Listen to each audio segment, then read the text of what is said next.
A paz do Senhor, queridos. Estamos iniciando mais um podcast de seu canal EBD Fácil e Motivadora.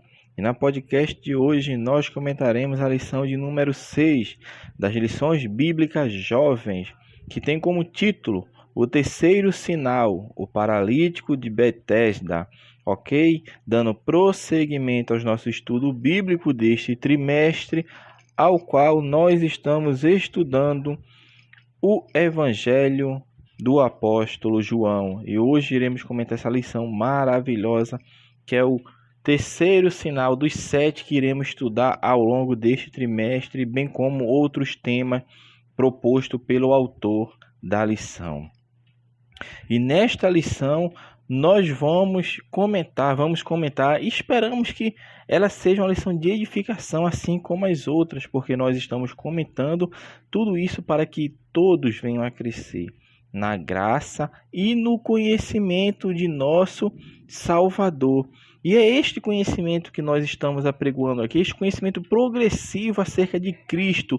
O Evangelho de João, que é considerado um evangelho universal, porque foi escrito para todos os povos, tanto para gentios, quanto para judeus, quanto para pecadores, para que todo aquele que crê em Cristo seja salvo, porque a salvação é para aquele que crê. E na lição de hoje nós comentaremos mais um sinal de Cristo, porque Cristo vem revelando a sua divindade, porque esse é o objetivo de João escrever e de mostrar os sinais de Cristo, é revelar o Cristo como Filho de Deus, como Deus encarnado, como Deus todo-poderoso, e tinha um propósito, e o propósito era este. E o autor da lição vai começar comentando esta lição de volta a Jerusalém. Aí vai falar de no centro do judaísmo, o tanque de Betesda, e a crença no milagre. No centro do judaísmo. Por quê? Porque Cristo, meu irmão, João é interessante, nós já falamos disso em lições passadas, que ele sempre vai mostrar essa subida de Jesus indo na Judéia e na Jerusalém, porque Jesus sempre fez questão de participar das festas dos judeus. E nessa que ele está subindo a Jerusalém, porque havia uma festa entre os judeus. Existia uma comemoração, umas festas que todos os judeus compareciam. E a Bíblia Sagrada ela é bem enfática, meu irmão, que a Bíblia fala que Cristo veio para os seus. Porém, os seus o rejeitaram. É isso que fala a palavra de Deus. Por isso Cristo, meu irmão, você vai perceber Cristo sempre presente nas festividades do seu povo, porque Cristo era judeu. E ele veio para os judeus para pregoar, porque o plano de Deus para a humanidade era que os judeus fossem o canal de bênção para a humanidade, ou seja, os judeus seriam os portadores das boas novas para pregoar, para levar a mensagem de Cristo para as nações, que as nações venham a se converter. Mas a palavra de Deus é bem enfática em João 1,11, que fala: ele veio para os seus, mas os seus não o receberam. Mas a todos os quanto receberam, ele deu-lhe o poder de serem feitos filhos de Deus. E esse poder agora está sobre a incumbência da igreja, que é composta de judeus e gentios, esses dois povos que Deus fez um, a saber, a igreja, do qual Cristo é o cabeça. Então, meus amados irmãos, Cristo sempre teve uma preocupação, por isso ele estava no centro do judaísmo, para sempre mostrar para os seus. E os sinais, que é milagres, maravilhas que eram feitos e ainda são feitos no dia de hoje, ele serve de sinal para convenção, para mostrar que o poder de Deus se manifesta entre os homens através daqueles que crêem. Em relação a Cristo, nesta época aqui, era para mostrar que ele verdadeiramente era o Filho de Deus.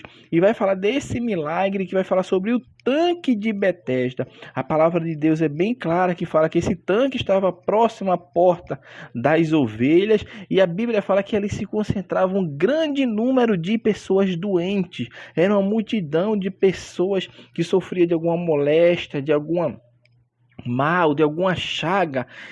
E a Bíblia fala que De tempos em tempos descia um anjo, meu irmão, olha só que coisa surpreendente, e agitava as águas do tanque, e aquele que entrasse primeiro no tanque, depois que as águas fossem movimentadas, sairia ação. Observe só, meu irmão, como Deus é tremendo. Numa época em que a calamidade dentro da saúde pública era intensa, e nós vemos isso quando lemos os evangelhos, percebemos, mas existia ali, meu irmão, um tanque. A Bíblia não fala de quanto tempo, mas em tempo, no evangelho de João não fala em quanto tempo, mas a Bíblia fala que em determinado momento o anjo vinha e agitava as águas, meu irmão. Imagina a expectativa daquelas pessoas que estavam ali. Eu preciso ir no banheiro. Mas será que nesse momento o anjo será que vai vir? Eu preciso ir almoçar, eu preciso dormir. Ninguém sabia a hora, nem o momento que o anjo iria agitar as águas, mas eles queriam apenas a restauração da sua saúde física. E quantos hoje não dão crédito à palavra de Deus? Quantos hoje não dão crédito e sabem que Cristo há de vir? E a palavra de Deus fala que nós devemos orar e vigiar, porque não sabemos nem o dia nem a hora que o Senhor virá ceifar na terra os bons e os maus, porque vai chegar o dia, meu irmão, que Cristo virá. E fazendo um paralelo com esse movimento das águas aqui, que era de tempos em tempos, aqui existiu mais de uma oportunidade. E certamente também haverá, mas o bom é fazer parte da primeira ressurreição, que é a ressurreição para a vida. Meu irmão, o tanque de Betesda traz esse paralelo para a volta de Cristo, porque ninguém sabe o dia, nem a hora, nem o momento, assim como o Senhor virá. Mas diferentemente do tanque de Betesda, que apenas um era beneficiado, na volta de Cristo não, é extensivo a todos, porque a palavra de Deus fala no Evangelho de João, que é um evangelho universal, fala que porque Deus amou o mundo de tal maneira que deu seu Filho unigênito para todo aquele que nele crê não pereça, mas tenha a vida eterna. E existia a crença no milagre, interessante é isso, meu irmão. Existia essa crença que a manifestação acontecia. Isso nos mostra que a misericórdia de Deus, Deus tinha misericórdia para com o povo, porque o povo ainda, mesmo que não cresce, mesmo que não acreditasse, mas a manifestação da glória de Deus acontecia, porque as águas eram movimentadas, e se o cego caísse nas águas, fosse o primeiro, sairia ação. Se o coxo caísse nas águas primeiro, sairia andando. Se o paralítico sairia andando, se fosse surdo, mudo, sairia falando e ouvindo. Meu irmão, era a misericórdia de Deus para mostrar que Ele é Deus. Que Ele é Deus, que Ele faz. Ele pode fazer acontecer. E o autor vai falar sobre essa longa espera deste homem. Que Jesus olha para ele e conhece. E vê que ele já jazia há muito tempo. E Jesus, meu irmão, observe só que Jesus conhece cada um, sabe a necessidade de cada um. Observe, irmão, que ele tinha uma multidão, mas Jesus se dirigiu para um paralítico, porque Jesus conhecia, sabia as suas dificuldades, sabia o seu desespero, sabia, meu irmão, o que estava sendo acometido. Só Cristo conhecia. E Jesus vai justamente a ele. Não é por acaso, porque Deus tem um plano na vida de cada um. E o plano que Deus tinha na vida daquele homem, meu irmão, foi executado naquele dia, porque Jesus vai até aquele homem e faz a pergunta óbvia, que ele estava ali porque queria ser curado. E Jesus fala: queres ser são? E aquele homem não entende que estava de frente para aquele que dá vida, para aquele que faz descer a sepultura e faz subir a sepultura, para aquele que fere, mas também para aquele que sara.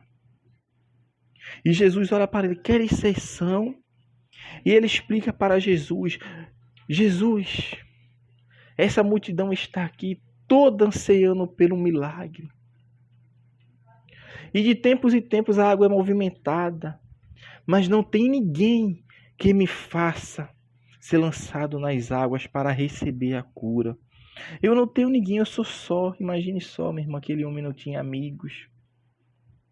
E se teve um dia, foi abandonado pelos amigos.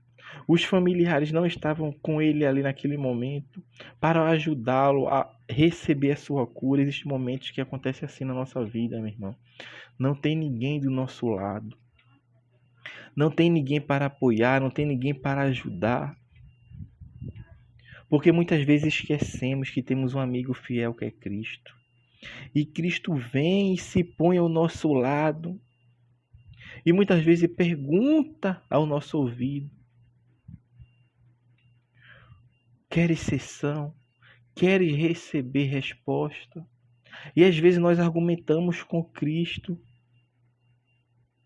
não vendo aquele que está ao nosso lado, que é todo poderoso, que pode fazer assim como esse homem. E ele fala para Cristo e Cristo fala: homem, pega a tua cama, levanta-te, toma tua cama e anda. Assim que Cristo falou para ele. E aquele homem imediatamente endireita-se, meu irmão, sobre os pés, sobre as suas pernas, porque os nervos são restituídos, os ossos são restituídos, o que estava atrofiado volta à sua normalidade, e ele fica em pé, fica ação. E ele pega a sua cama e anda, e sai andando. E a Bíblia é bem enfática que fala, e era dia de sábado. Foi no dia de sábado que isso aconteceu. O homem que estava enfermo há 38 anos. E os judeus olham para aquele caso e ficam perplexos, mas não pela maravilha que Deus tem manifestado, mas por ser um dia de sábado e porque Cristo estava curando em um dia de sábado. Isto não é lícito, falaram para Cristo, fazer estas obras dia de sábado. Imagine, irmã, a incredulidade destes homens. Um homem paralítico há 38 anos foi curado, foi são, e eles estavam preocupados com a tradição, estavam preocupados com a sua religiosidade exacerbada e não estava vendo o que Deus estava fazendo na época que eles estavam vendo, meu irmão. Quantas pessoas não queriam ter vivido a época de Cristo, ter andado com Cristo, ver as maravilhas que Cristo fez, meu irmão. Ouvir as palavras de Cristo, porque João fala, não é possível escrever tudo aquilo que Cristo fez, porque não teria livros no mundo para conter todas as obras, todas as suas palavras, mas as pessoas que viveram aquela época ouviram, viram, presenciaram, e os judeus não compreendiam, estavam cegos pela incredulidade, porque o milagre aconteceu, mas eles estavam preocupados com as tradições que vinham desde época remota, que faziam se distanciarem da palavra de Deus, se distanciarem do verdadeiro amor de Deus, se distanciarem de Cristo. Quando a palavra fala que nós devemos viver a graça de Deus, meu irmão. Porque o ex-paralítico vem e recebe censura até dos judeus, porque os judeus, além de censurar os atos de Cristo, censuram os atos daquele homem que fala: por que tu pega a tua cama e anda? Tu sabe que isso não pode dia de sábado, não pode pegar a cama para andar, não pode fazer trabalho nenhum. E ele fala: aquele que me curou, ele próprio disse: toma a tua cama e anda. Ele entendeu, aquele que me falou é maior do que a tradição de vocês, porque a tradição de vocês, elas não fazem nada pelo povo. Não fazem nada pelo povo. E a tradição, meu irmão, anula as escrituras, anula as obras de Deus. Quando se apega tanto, meu irmão, à tradição, invalida a obra de Deus. Isso Jesus falou em Marcos 7:8. Porque vocês, fariseus, e alguns dos escribas, a Bíblia fala que Jesus falou para ele, no versículo 8 de Mateus 7, fala: porque deixando os mandamentos de Deus, retendes a tradição dos homens, como lavar dos jarros e dos copos, e fazer muitas outras coisas semelhantes a esta. Olha o que fala o versículo 7 de Mateus, o versículo 9 de Mateus 7, e dizia-lhes: bem validais o mandamento de Deus para guardares a vossa tradição. Vocês invalidam o mandamento de Deus para cumprir a vossa tradição. Era isso que Cristo estava mostrando e o paralítico de Betesda entendeu. Por isso ele fala: aquele que me curou, ele próprio disse: toma a tua cama e anda. E anda. Meu irmão, ele estava reconhecendo que Cristo verdadeiramente é Deus, porque os sinais que são escritos, que foram escritos por João, era para mostrar que Cristo é o Filho de Deus, que Cristo é o Senhor encarnado, meu irmão. E isso nos revela, meu irmão, essa geração iníqua, tanto a dos judeus como a geração que nós fazemos parte hoje. Uma geração que não crê na literalidade dos milagres, não crê na instrumentalização do Espírito Santo, no batismo, nos dons espirituais. Mas Deus todo dia manifesta a sua glória entre os homens através dos crentes fiéis que faz a sua vontade na terra, manifestando o poder dele para que a cegueira caia, meu irmão, para que os homens venham enxergar, porque os sinais servem para isso. Por isso são os sinais, para que a glória de Deus seja manifestada entre os homens e os homens venham a entender que Cristo é aquele que disse: vocês vão falar em novas línguas em meu nome, profetizarão, curarão enfermos, falarão em novas línguas, beberão coisas mortíferas e não sofrerão dano. É isso que a palavra de Deus nos ensina, meu irmão. Nos ensina, mas mesmo através de tudo isso, o exemplo maior é Cristo. Cristo fazia, acontecia a perseguição, mas se intensificava. E o que acontece com o evangelho hoje é isso. O evangelho pega um drogado, o evangelho pega um assaltante, um ladrão e transforma. E no outro dia, aquela pessoa que viu aquele homem com uma arma, cheirando droga, fumando droga nas esquinas, nas ruas, nas valas, e no outro dia está com a Bíblia na mão, pregando o evangelho, dizendo que Jesus salva, batiza, cura, prepara e leva o homem para o céu. Meu irmão, isso para o homem ímpio, o homem pecador, é algo errado para ele. Ele não aceita isto. Ele pergunta como isso pode acontecer. As pessoas, meu irmão, elas não estão preocupadas em ver o bem-estar dos outros, não, meu irmão. Eles pensam apenas em si, como aqueles judeus de antigamente, que iam para casas das viúvas, mas não porque estavam preocupados com ela, não, mas iam para lá e ficavam com sermões longos e mais longos e mais longos, só para comer o que elas tinham, só para tirar daquelas mulheres, meu irmão, o pouco que ela tinha. E assim acontece hoje. Assim acontece hoje. Uma pessoa que é transformada pelo Evangelho, que deixa de ser, meu irmão, um peso para o Estado, ele está tirando ali dinheiro de pessoas que muitas vezes são corruptas, que não caminham a par, que caminham a parte de Deus, mas não querem. Por isso é a proibição de se levar o evangelho. E cada dia caminhamos para isto, meu irmão. O desencadear das perseguições cada dia vai se intensificando. Meu irmão, tem crente, meu irmão, que não sabe o que é isso que nós estamos falando. Sabe por que não sabe? Porque nunca foi para o campo.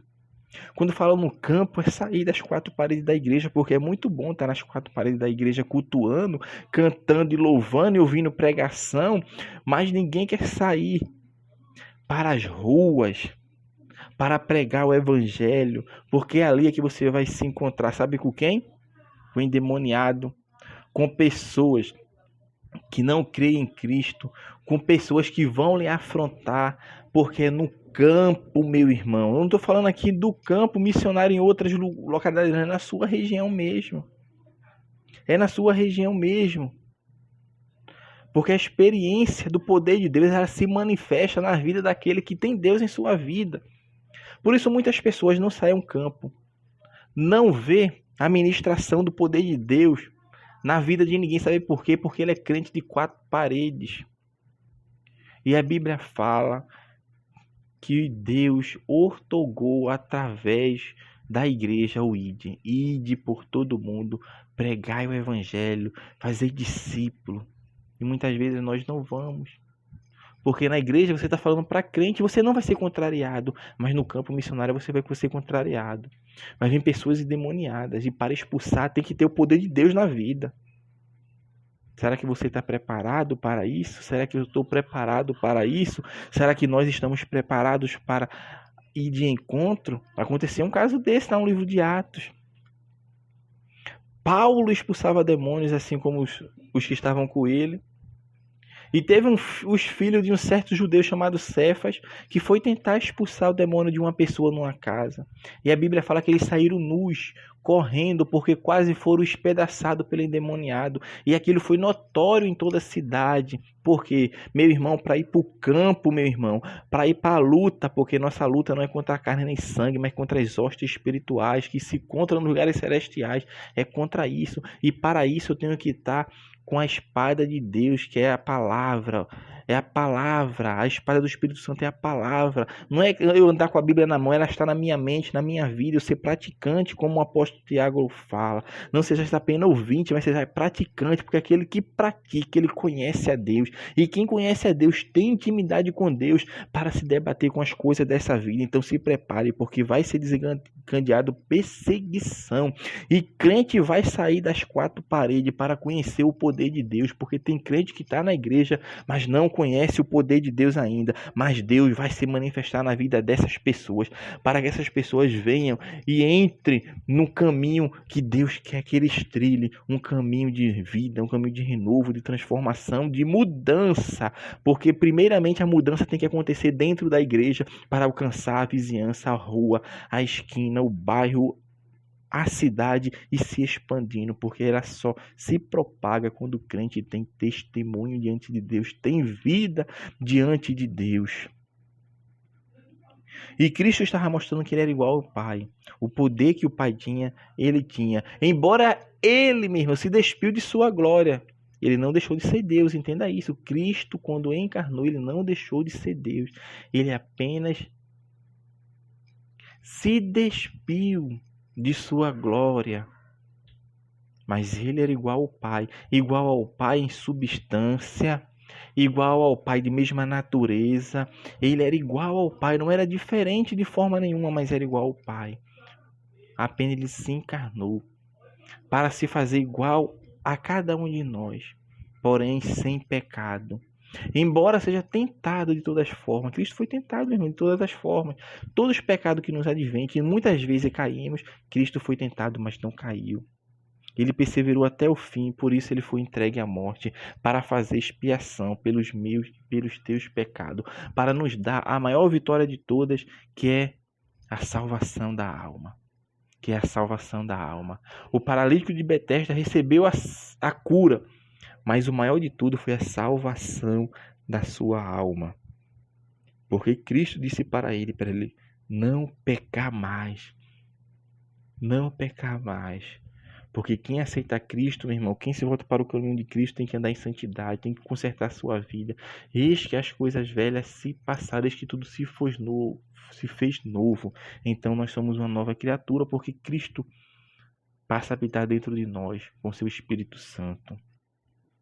Então, meu irmão, que possamos meditar nesta lição de número 6, porque a cura do paralítico de Betesda foi um sinal de grande impacto, sim, para o judaísmo. Serviu não somente para apresentar a divindade do Messias, mas também para mostrar a superioridade de sua obra frente às tradições judaicas. O registro serve ainda para transmitir a todas as gerações uma profunda mensagem da deidade de Cristo, como Filho de Deus, incriado da mesma espécie, em plena igualdade com o Pai. Então, que Deus abençoe os irmãos e até a nossa próxima podcast de seu canal EBD Fácil Motivadora. Que Deus abençoe os irmãos e que assim o Senhor continue nos ajudando e nos abençoando.